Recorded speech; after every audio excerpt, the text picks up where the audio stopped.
चलिए सीधा रुख कर लेते हैं दिल्ली का, जहां पर नवनिर्वाचित विधायकों के लिए ओरिएंटेशन कार्यक्रम का आयोजन किया गया। और नवनिर्वाचित विधायकों के लिए ओरिएंटेशन कार्यक्रम सीएम रेखा गुप्ता क्या कुछ कह रही हैं, सुन पाते हैं। दिल्ली को आगे बढ़ाने के लिए हम सब मिलके काम करें, क्योंकि इस सदन में बोलने का एक एक शब्द पूरे देश के करोड़ों लोगों तक पहुंचता है। इसलिए एक दूसरे का मान सम्मान बनाते हुए अपनी चर्चाओं को सार्थक करते हुए हम आगे बढ़ें और दिल्ली का विकास करें। जय हिंद।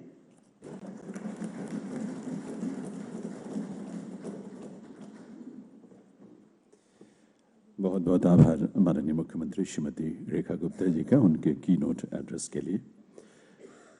माननीय सदस्यगण, ये हम सब के लिए परम सौभाग्य की बात है कि नवगठित दिल्ली विधानसभा के सदस्यों के लिए इस प्रबोधन कार्यक्रम का शुभारंभ आज माननीय लोकसभा अध्यक्ष महोदय श्री ओम बिरला जी के मार्गदर्शन के साथ और उनके सानिध्य में हो रहा है। लोकसभा के अध्यक्ष का दायित्व निर्वहन करते हुए आपने लोकसभा में विधायी प्रक्रियाओं में नए प्रतिमान स्थापित किए हैं। महोदय, आप हम सब के लिए प्रेरणा का स्रोत हैं। आइए आप सबकी तरफ से मैं निवेदन करूं माननीय लोकसभा अध्यक्ष महोदय से उनके उद्बोधन के लिए, उनके मार्गदर्शन के लिए।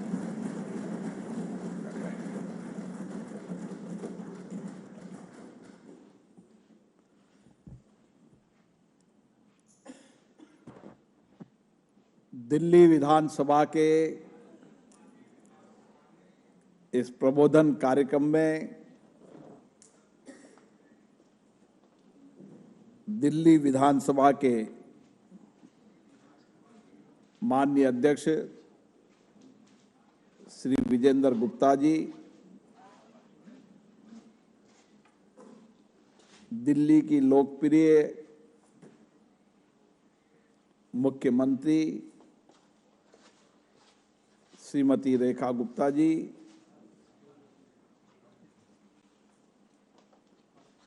प्रतिपक्ष की नेता पूर्व मुख्यमंत्री अतिशी जी,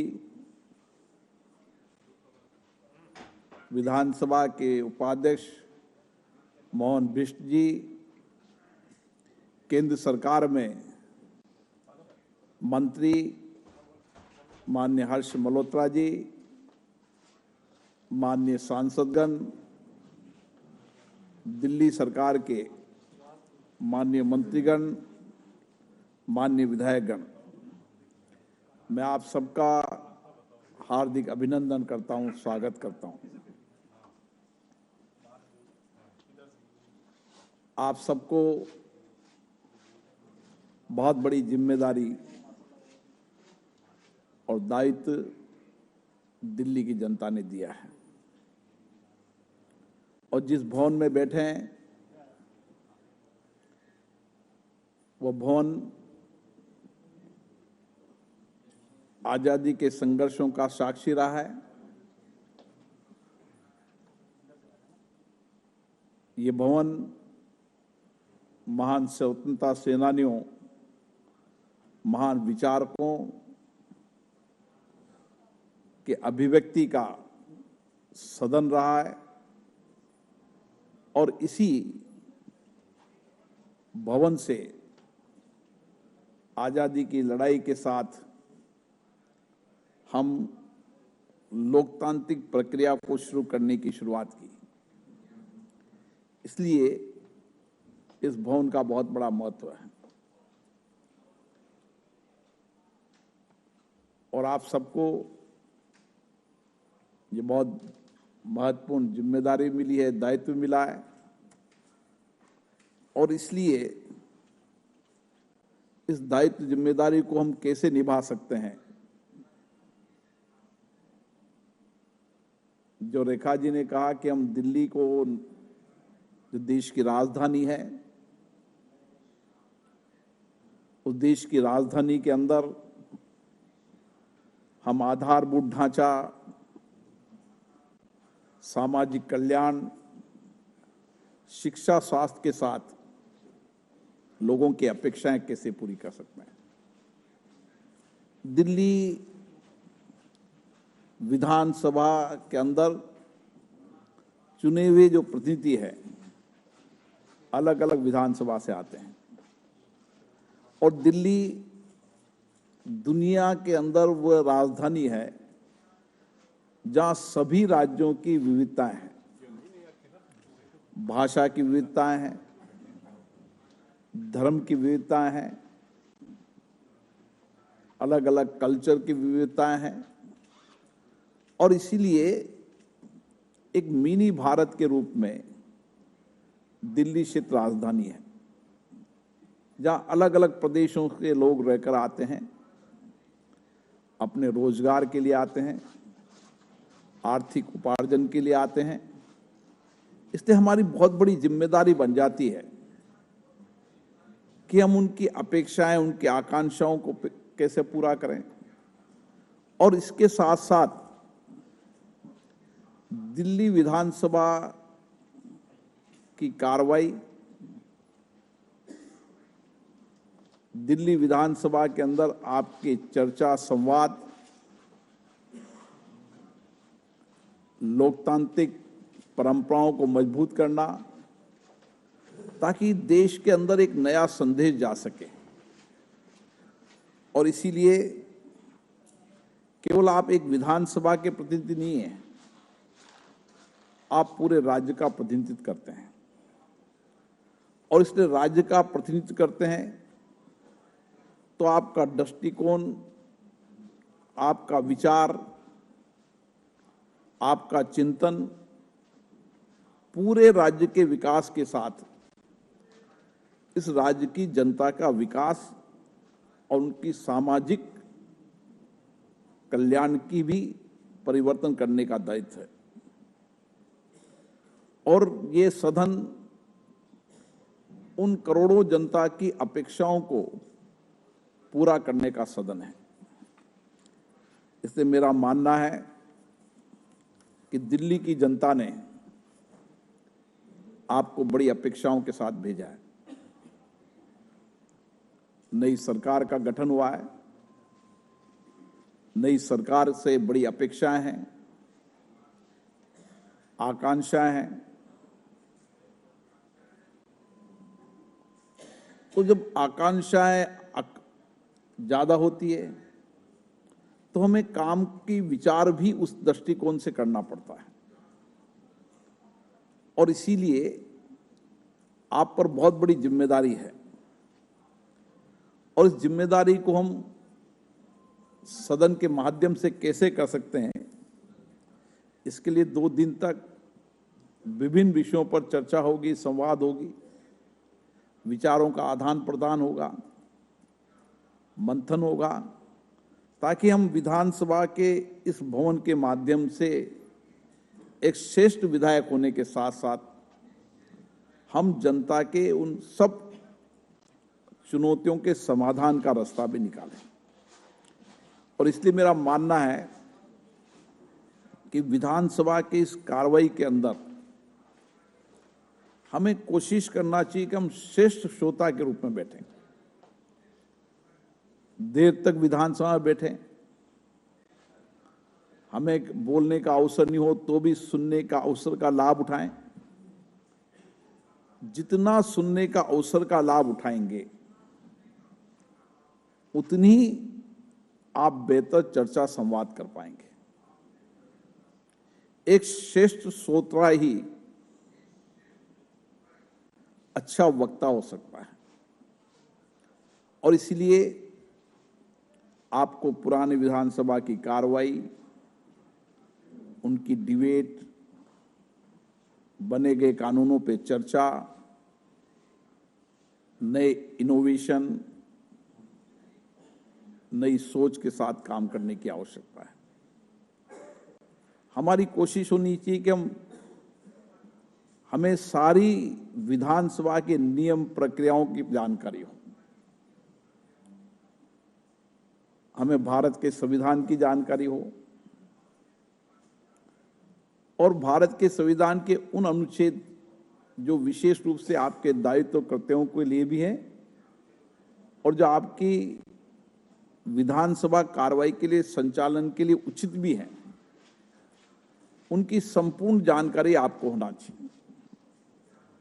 जितनी आपको विधानसभा के नियम प्रक्रियाओं की जानकारी होगी, उतना ही आप इस विधानसभा का श्रेष्ठ उपयोग कर पाएंगे।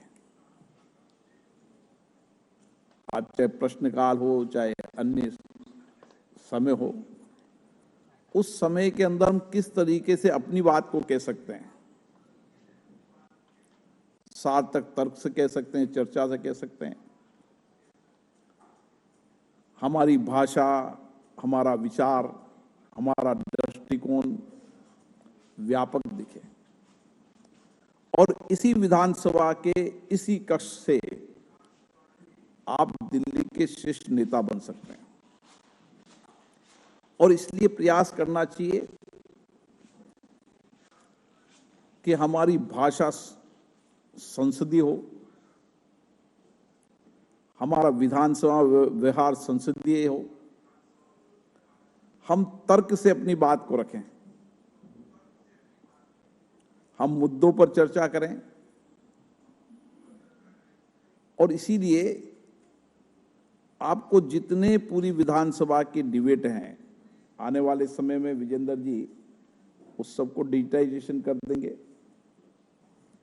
तो सब्जेक्ट से, विषय से आपको सब यहां पर मिल जाएगी। लोकसभा सचिवालय भी इसके लिए सहयोग करेगा। और मेरा ये मानना है कि आपकी कार्यदक्षता, आपकी कुशलता, आपकी क्षमता, इसके लिए प्रबोधन कार्यक्रम भी एक महत्वपूर्ण होते हैं। और इसके साथ बदलती परिस्थितियों के अंदर आप टेक्नोलॉजी का उपयोग करें, आप आर्टिफिशियल इंटेलिजेंस का उपयोग करें। जितना अधिक हम टेक्नोलॉजी का उपयोग करेंगे, उतना ही बेहतर संवाद कर पाएंगे। इसलिए हमें प्रयास करना चाहिए कि हम टेक्नोलॉजी का उपयोग करें और उसी के साथ जब विधेयक पर चर्चा हो, दिल्ली के महत्वपूर्ण मुद्दों पर चर्चा हो, तो हमें लेजिस्लेटिव ड्राफ्टिंग का भी अनुभव होना चाहिए। लेजिस्लेटिव ड्राफ्टिंग का जिनका अनुभव होगा, वो विधेयक पर गंभीर चर्चा कर पाएंगे। क्योंकि कई बार जब विधेयक लाते हैं तो विधेयकों में लेजिस्लेटिव ड्राफ्टिंग की कमी होती है, और जो विधायक इसमें दक्षता हासिल कर लेगा, वह राज्य के हित में भी काम करेगा और सरकार को भी सहयोग करेगा और विधानसभा को भी सहयोग करेगा। इसलिए लेजिस्लेटिव ड्राफ्टिंग के साथ विधि निर्माण में आपकी महत्वपूर्ण भूमिका होना चाहिए। आपकी कार्य क्षमता, दक्षता कैसे बढ़े, इसके लिए भी समय समय पर मंथन, चर्चा करना चाहिए। और हमें कोशिश करना चाहिए जितने साधन उपलब्ध हैं विधायी, उन विधायी साधनों का कैसे उपयोग कर सकते हैं, उसकी भी दक्षता हासिल करना चाहिए। मैं देखता हूं संसद के अंदर, विधानसभाओं के अंदर जो विधायी नियम प्रक्रियाओं की दक्षता हासिल कर लेता है, वह अवसरों को खोज लेता है और वो अपनी बात सदन के पटल पर रख देता है। इसलिए इसका भी कोशिश करना चाहिए। और जितनी आपकी दक्षता इन सब चीजों में हासिल होगी, उतनी ही आप कार्यपालिका पे जवाबदेही तय कर पाए। एक श्रेष्ठ विधायक राज्य की कार्यपालिका पर पारदर्शिता भी ला सकता है, अपने क्षेत्र की समस्याओं का समाधान भी कर सकता है, दिल्ली की चुनौतियों का समाधान भी इस विधानसभा से हो सकता है, और दिल्ली के अंदर पारदर्शिता, ईमानदारी, जवाबदेही, ये इस दिल्ली के लिए आवश्यक है। क्योंकि दिल्ली के विधानसभा के सदस्य होने के नाते देश आपकी ओर देखता है। अब दिल्ली क्षेत्र राजधानी के विधायक हैं, यह आपको गौरव प्राप्त हुआ है और इसलिए हमें कोशिश करना चाहिए, हमारा प्रयास होना चाहिए कि जनता की हर समस्या का समाधान के लिए हम नए इनोवेशन कैसे कर सकते हैं। नए इनोवेशन, विचारों का साझा करना, अपने अपने अनुभवों का साझा करना और प्रतिस्पर्धा इस बात की होनी चाहिए कि मैं मेरी विधानसभा में वो इनोवेशन करूं जिससे कि हम जनता की समस्याओं का समाधान कर पाएं, उनकी चुनौतियों का समाधान निकाल पाएं। और इसके लिए एक दिल्ली होने के कारण आप जितना बेहतर तरीके से जनता की समस्याओं के समाधान का तरीका निकालेंगे, देश की राज्य की विधानसभाओं के सदस्य के लिए वो मार्गदर्शन होगा। क्योंकि दिल्ली विधानसभा के अंदर देश की अलग अलग जाति, धर्म, भाषा, बहुत संस्कृति के लोग रहते हैं। इसलिए आपका प्रयास, आपका नया इनोवेशन उस देश के अंदर संदेश देकर जाएगा। इसलिए हमारी कोशिश होना चाहिए कि हम नई इनोवेशन करें, नया प्रयास करें। लोकतंत्र के अंदर यही श्रेष्ठता है। लोकतंत्र में प्रतिपक्ष की भूमिका भी होती है, भूमिका सकारात्मक हो। सहमति लोकतंत्र की ताकत होती है और इसीलिए हमारे लोकतंत्र में चर्चा, संवाद, सहमति, असहमति, इन्हीं से हमने 75 वर्ष की यात्रा को पूरा करते हुए देश को आगे बढ़ाने का काम किया। इसलिए कोशिश होना चाहिए कि सदन में चर्चा, संवाद का मंच बनना चाहिए। सदनों में गतिरोध नहीं होना चाहिए। आप अपना दृष्टिकोण दो, अपना विचार दो, आपकी भाषा संसदीय हो। आप किसी पर मुद्दों पर आरोप प्रत्यारोप भी कर रहे हैं तो विधायी नियम प्रक्रियाओं में करें। इसलिए लोकतंत्र के अंदर विधायी संस्थाओं के अंदर पक्ष और प्रतिपक्ष दोनों की भूमिकाएं होती है और इस भूमिकाओं को ठीक से हमें निभाना चाहिए।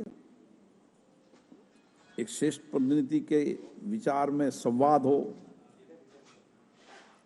अधिकतम हमें जनता से संवाद रखना चाहिए, संपर्क हो, सहानुभूति हो और समाधान हो। ये हमारे दृष्टिकोण होना चाहिए। जितनी आप जनता से संवाद होगा, जितना संपर्क होगा, उतना ही उस प्रदेश की, उस विधानसभा की चुनौतियों, मुद्दों का समाधान आप विधानसभा के माध्यम से भी कर पाएंगे और किस तरीके से कार्यपालिका आपके उठाए मुद्दे को एग्जीक्यूट करें, इसमें विधानसभा का भी आप उपयोग कर सकते हैं और उसके समाधान का क्या रास्ता हो सकता है। मुझे आशा है कि आपके निरंतर संवाद, चर्चा, सहानुभूति, समाधान से दिल्ली में हम नए कीर्तिमान हासिल करें और देश की राजधानी में ऐसा लगना चाहिए कि भारत की राजधानी है। इसलिए हर छोटी समस्याओं का समाधान इस 5 साल में हमारा लक्ष्य होना चाहिए।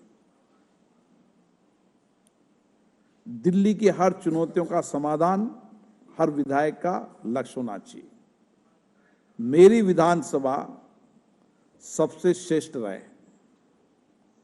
मेरी विधानसभा में चाहे आधारभूत ढांचा हो, चाहे सामाजिक आर्थिक कल्याण हो, चाहे लोगों की जीवन को बेहतर बनाना हो, इसके लिए जो हमारे गंभीर प्रयास हो सकते हैं वह गंभीर प्रयास भी करना चाहिए, नए दृष्टिकोण से करना चाहिए, नए विचार से करना चाहिए, नए इनोवेशन से करना चाहिए और हर क्षेत्र की जनता को लगना चाहिए कि मेरा विधायक मेरी मुद्दों, मेरी समस्याओं, मेरी कठिनाइयों के लिए विधानसभा में अपने विचार व्यक्त करता रहता है और उसके समाधान के लिए गंभीर प्रयास करता रहता है।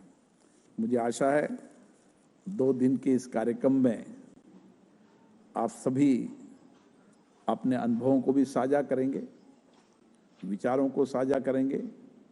हमारे कई वक्ता आपको विधायी संस्थाओं के तौर तरीके, नियम, प्रक्रियाएं, संविधान, उसकी भी जानकारी देंगे।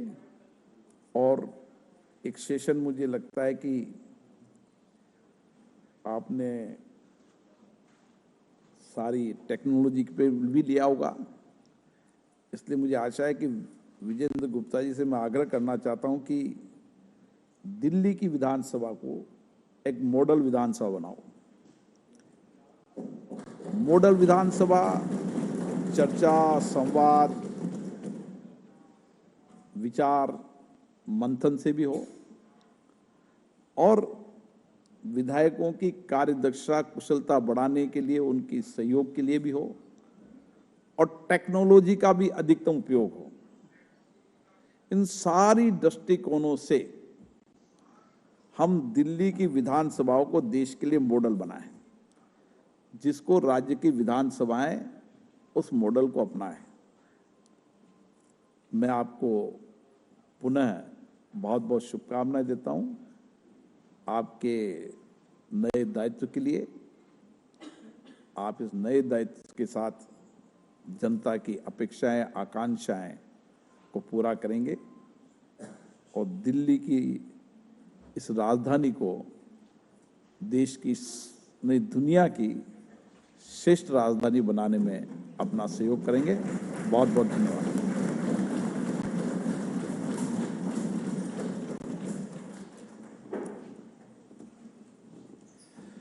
बहुत बहुत आभार माननीय लोकसभा अध्यक्ष श्री ओम बिरला जी का उनके इस प्रेरक संबोधन के लिए। अब मैं निवेदन करूंगा दिल्ली विधानसभा के उपाध्यक्ष श्री मोहन सिंह बिष्ट जी से कि वे धन्यवाद ज्ञापन के लिए पधारें।